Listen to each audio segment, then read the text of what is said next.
Subscribe करिए हमारे channel target UP TET CTET को और बेल आइकन को दबाइए। हेलो फ्रेंड्स, मैं रेनू स्वागत करती हूँ आप सभी भावी अध्यापक एवं अध्यापिकाओं का आपके अपने channel target UP TET CTET में। दोस्तों, यहाँ पर आज मैं सॉल्व करवाने वाली हूँ आपके सामाजिक अध्ययन का पेपर। तो चलिए देखते हैं। यहाँ पर उम्मीद करती हूँ कि आपका पेपर बहुत अच्छा हुआ होगा। तो क्वेश्चन नंबर 1 से देखते हैं। यहाँ पर सारे विषयों के सोल्यूशन मैंने करा दिए हैं। डिस्क्रिप्शन बॉक्स और कमेंट बॉक्स में लिंक मिल जाएगी, तो सारे विषयों के सोल्यूशंस को आप देख सकते हैं जाकर के। 42वां संविधान संशोधन किस वर्ष में किया गया था? 1972, 1976, 1980 या 1978? राइट आंसर है 1976 में किया गया था। क्वेश्चन नंबर 2 पे आते हैं। न्याय पंचायत का कार्यकाल कितने वर्ष का होता है? तो न्याय पंचायत का कार्यकाल जिस दिन कार्यभार ग्रहण किया जाता है उसके करेक्ट 5 साल तक होता है। क्वेश्चन नंबर 3 पे आते हैं। ये करंट अफेयर का प्रश्न तो पूछ लिया गया है इसमें कि वर्तमान में भारत के सीएजी कौन है? तो यहाँ पर देखिए गिरीश चंद्र त्रिपाठी, गिरीश चंद्र मुर्मू। तो राइट आंसर इसमें से ऑप्शन 3 ही है, गिरीश चंद्र मुर्मू। क्वेश्चन नंबर 4 पे आते हैं। भारत के राष्ट्रपति की स्थिति ब्रिटेन के सम्राट से मिलती जुलती है, यह किसने कहा? जवाहरलाल नेहरू, बी आर अम्बेडकर, सीतारामैया या इनमें से कोई नहीं? तो राइट आंसर है जवाहरलाल नेहरू। क्वेश्चन नंबर 5 पे आते हैं। सामंतवाद का पतन किस सदी में हुआ था? 15वीं, 12वीं, 11वीं या 13वीं? तो राइट आंसर है 15वीं सदी में। क्वेश्चन नंबर 6 पे आते हैं। सबसे अच्छा लोहा माना जाता है सिडेराइट, लिमोनाइट, मैग्नेटाइट या हेसिटाइट? राइट आंसर है मैग्नेटाइट। क्वेश्चन नंबर 7 पे आते हैं। अकबर के 9 रत्नों में से कौन शामिल नहीं था? तो अबुल फजल, तानसेन, फैजी ये तीनों थे, लेकिन रैदास नहीं थे। तो ऑप्शन 3 सही हो जाएगा। क्वेश्चन नंबर 8 पर आते हैं। अलाउद्दीन खिलजी किसकी हत्या कर सत्ता प्राप्त किया था? कैकूबाद, जलालुद्दीन खिलजी, बलबन या इल्तुतमिश? तो राइट आंसर है जलालुद्दीन खिलजी। क्वेश्चन नंबर 9 है। जौहर प्रथा प्रचलित थी राजपूत काल में, सल्तनत काल में, मौर्य काल में या मुगल काल में? तो हम सभी को पता है राइट आंसर क्या है, राजपूत काल में। और इस पर एक मूवी भी बनी है, पद्मावत, आप लोगों ने देखी भी होगी। क्वेश्चन नंबर 10 पे आते हैं। मुद्रा का नियमन कौन करता है? सेबी, आरबीआई, ईडी या इरडा? तो राइट आंसर है RBI. Reserve bank of India के पास ही अधिकार होता है। आगे बढ़ते हैं क्वेश्चन नंबर 11 पर। सिडबी का मुख्यालय है लखनऊ, कानपुर, इलाहाबाद या जौनपुर? तो राइट आंसर है लखनऊ। क्वेश्चन नंबर 12 है। अजंता में गुफाओं की संख्या कितनी है? तो अजंता में गुफाओं की संख्या 30 है। दोस्तों, कहीं कहीं आपको 29 भी मिलेगा, लेकिन देखिए 29 ऑप्शन में नहीं है, और कहीं कहीं 30 भी मिलेगा, तो हम 30 के साथ ही यहाँ पर जाएंगे। क्वेश्चन नंबर 13 पे आते हैं। सबसे पहले भारत आने वाला चीनी यात्री था। ध्यान से पढ़िए इस प्रश्न को। इसमें क्या लिखा है कि सबसे पहले भारत आने वाला चीनी यात्री, यानी कि चीन में रहने वाला कौन भारत में सबसे पहले आया था? Xuanzang, Marco Polo, Ibn Battuta या फिर मेगास्थनीज? तो राइट आंसर है वेनसांग। बहुत सारे प्रशिक्षु इसमें कंफ्यूज हैं, बहुत सारे लोग मेगास्थनीज लगा के आए, लेकिन ये यूनान का रहने वाला था। ये क्या था? यूनानी था। ठीक है, तो ये नहीं होगा क्योंकि यहाँ पर चीन में रहने वाला पूछा है, इसीलिए राइट आंसर क्या होगा? वेनसांग होगा। ऑप्शन 1 जो है ये सही होगा। क्वेश्चन नंबर 14 है। भारत में सर्वाधिक वर्षा वाला स्थान कौन है? चेरापूंजी, मौसिनराम, मेघालय या केरल? तो राइट आंसर है मौसिनराम। क्वेश्चन नंबर 15 पे आते हैं। सूर्य का प्रकाश पृथ्वी तक पहुंचने में कितना समय लगता है? तो ये तो साइंस का क्वेश्चन हो गया। सूर्य का प्रकाश पृथ्वी तक आने में टोटल समय लगता है 8 मिनट 3 सेकेंड का। ऑप्शन 4 जो है ये राइट आंसर हो जाएगा। अब चलिए यहाँ पर हम अति लघु उत्तरीय प्रश्नों को भी देख लेते हैं। आपने कितने क्वेश्चंस बिल्कुल सही किए हैं 15 में? आप जरूर कमेंट करिएगा दोस्तों। क्वेश्चन नंबर 16 पे आते हैं। गुलाम वंश की स्थापना किसने की थी? तो सभी को पता है कुतुबुद्दीन ऐबक ने की थी। कुतुबुद्दीन ऐबक ने की थी गुलाम वंश की स्थापना। तो चंद्रगुप्त हो जाएगा, चंद्रगुप्त, रामगुप्त, समुद्रगुप्त, कुमारगुप्त। ठीक है, ये सब क्या है? गुप्त वंश के शासक हैं। तो आगे बढ़ते हैं। यहाँ पर देखिए अगला है। चट्टानें कितने प्रकार की होती हैं? तो चट्टानें, यहाँ पर क्वेश्चन नंबर 18 पूछा चट्टानें कितने प्रकार की होती हैं? तो चट्टानें 3 प्रकार की होती हैं। तो आग्नेय, औषादी और कायांतरित, यही आपको लिखना था। आग्नेय, औषादी और कायांतरित, बस यही 3 ऐसे आपको लिख देना था। 1 नंबर का प्रश्न है दोस्तों। क्वेश्चन नंबर 19 है। पृथ्वी की आकृति कैसी है? तो आप सभी को पता है पृथ्वी की जो आकृति है वो अंडाकार है। क्वेश्चन नंबर 20 पे आते हैं। बेसाल्ट किस चट्टान का उदाहरण है? दोस्तों, जो बेसाल्ट होता है ये आग्नेय चट्टान का उदाहरण है। किसका है? आग्नेय चट्टान का उदाहरण है। फिर क्वेश्चन नंबर 21 पूछा है मूल कर्तव्यों की संख्या कितनी है। तो दोस्तों मूल कर्तव्यों की संख्या 11 है, तो बस केवल आपको संख्या लिखनी थी यहाँ पर। क्वेश्चन नंबर 22 पूछ रहा है चालुक्य वंश का संस्थापक कौन था। तो दोस्तों राइट आंसर यहाँ पर हो जाएगा पुलकेशिन प्रथम। पुलकेशिन प्रथम जो था वो था चालुक्य वंश का संस्थापक। ठीक है, तो आगे बढ़ते हैं। फिर दुग्ध क्रांति के जनक कौन है। तो डॉक्टर वर्गीस कुरियन है, तो यहाँ पर बस उनका नाम केवल आपको लिखना था, डॉक्टर वर्गीस कुरियन। ठीक है, आगे बढ़ते हैं। क्वेश्चन नंबर 24 है सूर्य ग्रहण क्या है।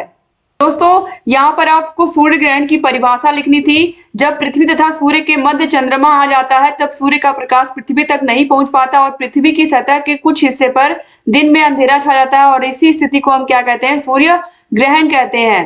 क्वेश्चन नंबर 25 है मौलिक अधिकारों से आप क्या समझते हैं। तो जो मौलिक अधिकार है, अभी यहाँ पर आपने देखा है कि जो मौलिक अधिकार है, यहाँ पर मौलिक कर्तव्यों को आपने देखा था, मौलिक अधिकार के बारे में भी आप जान जाइए कि ये मौलिक अधिकार हमें संविधान के द्वारा दिए गए हैं और इसकी सुरक्षा करना ये सर्वोच्च न्यायालय की रिस्पॉन्सिबिलिटी है। ठीक है, जैसे कि शिक्षा का अधिकार, समानता का अधिकार, स्वतंत्रता का अधिकार, ये सब हमें प्राप्त है। क्वेश्चन नंबर 26 है मृदा अपरदन से आप क्या समझते हैं। तो मिट्टी का कटाव या मिट्टी का बहाव, बाढ़ की वजह से, तूफान की वजह से जो मिट्टी बह जाती है वही होता है मृदा अपरदन। फिर क्वेश्चन नंबर 27 है अर्थशास्त्र किसकी रचना है। तो आप सभी को पता है कि किसकी रचना है, ये चाणक्य की रचना है। तो कौटिल्य या चाणक्य, कुछ भी आपने लिखा होगा सही होगा। क्वेश्चन नंबर 28 है भारत किस गोलार्ध में स्थित है। तो दोस्तों भारत उत्तर पूर्वी गोलार्ध में स्थित है। ठीक है, लेकिन यहाँ पर अगर आपने उत्तरी भी लिखा होगा तो भी गलत नहीं होगा। ठीक है, अब आगे बढ़ते हैं। क्वेश्चन नंबर 29 पर भारत चीन के बीच युद्ध कब हुआ था। तो दोस्तों ये हमला हुआ था 20 अक्टूबर 1962 को। चीन ने भारत पर हमला कर दिया था, तो यहाँ पर 1962 लिखना था, आपको केवल सन ही लिखना था, 1962।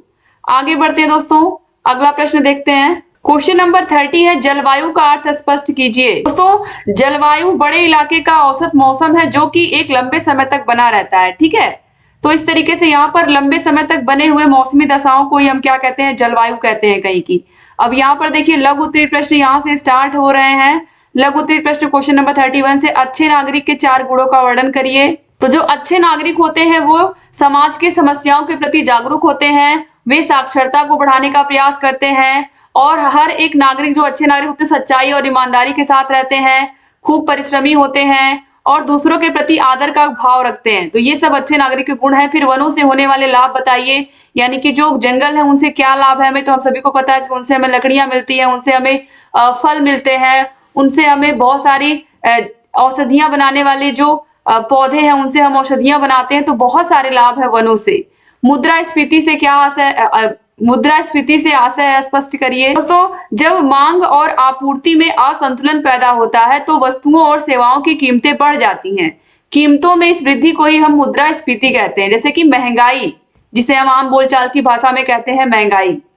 क्वेश्चन नंबर 34 पे आते हैं, उदारीकरण के विषय में प्रकाश डालें। दोस्तों उदारीकरण का मतलब क्या होता है, ऐसे नियंत्रण में ढील देना या उन्हें हटा लेना जिससे आर्थिक विकास को बढ़ावा मिले। ठीक है, यानी कि देश के विकास में, आर्थिक विकास में बाधा पहुंचाने वाली आर्थिक नीतियों को, नियमों को, प्रशासनिक नियंत्रणों को, प्रक्रियाओं आदि को समाप्त किया जाता है या उनमें शिथिलता दी जाती है, नियमों में ढील दे दी जाती है। क्वेश्चन नंबर 35 है अपरदन को परिभाषित कीजिए। दोस्तों जो अपरदन होता है इसके कई सारे कारण होते हैं, या अपरदन वह प्राकृतिक प्रक्रिया होती है जिसमें चट्टानों का विखंडन हो जाता है, जिसके फलस्वरूप जो निकले हुए ढीले पदार्थ होते हैं वे जल, पवन, हिम आदि के द्वारा एक जगह से दूसरी जगह पर पहुंच जाते हैं। क्वेश्चन नंबर 36 है महमूद गजनबी के भारत पर आक्रमण का वर्णन करें। तो आप सभी को पता है कि जो महमूद गजनबी है वो भारत से खूब सारा धन दौलत लूट करके माला माल होना चाहता था, इसीलिए वो भारत में लूट के मकसद से ही आया था। यही सारी चीजें आपको इसमें लिखनी थी। फिर है संविधान की विशेषताएं बताइए। तो हमारा जो संविधान है पूरे विश्व का सबसे बड़ा लिखित संविधान है और सभी को एक बराबर इसमें दर्जा दिया गया, स्त्री पुरुष में कोई भेदभाव नहीं किया गया। यही सारी आपको अच्छी बातें हमारे देश के संविधान के विषय में इसमें लिखनी थी। फिर बजट क्या होता है। दोस्तों सरकार के जो टैक्स के स्रोत होते हैं, राजस्व, जुर्माना, सरकारी शुल्क, ये सब चीजें जिनसे सरकार टैक्स वसूलती है, उस टैक्स के पैसे का किस तरीके से वह इस्तेमाल करती है, उसका किस तरीके से बजट बनाती है, यही होता है बजट। इसी के बारे में आपको लिखना था। क्वेश्चन नंबर 39 है, गुप्त काल के पतन के कारणों का उल्लेख करिए।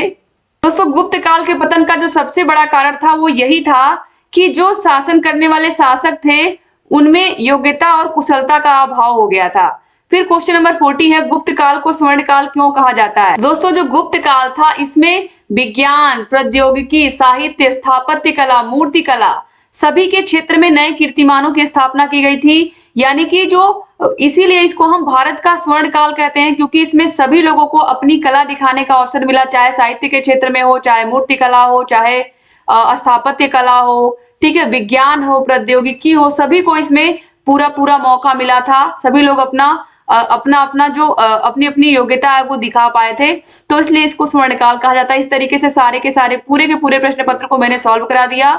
उम्मीद करती हूँ कि आपका पेपर अच्छा हुआ होगा।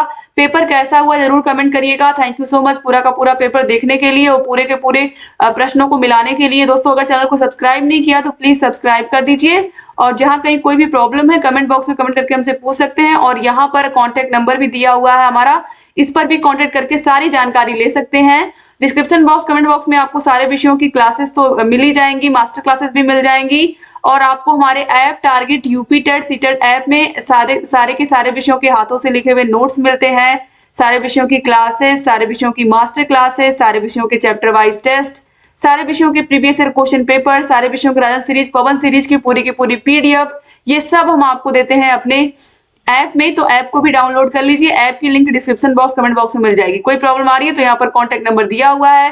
Thank you so much video को पूरा देखने के लिए, और जो विषय बचे हुए हैं उनको देख करके जाइएगा ताकि कल का पेपर भी आपका बहुत अच्छा हो। All the best. जय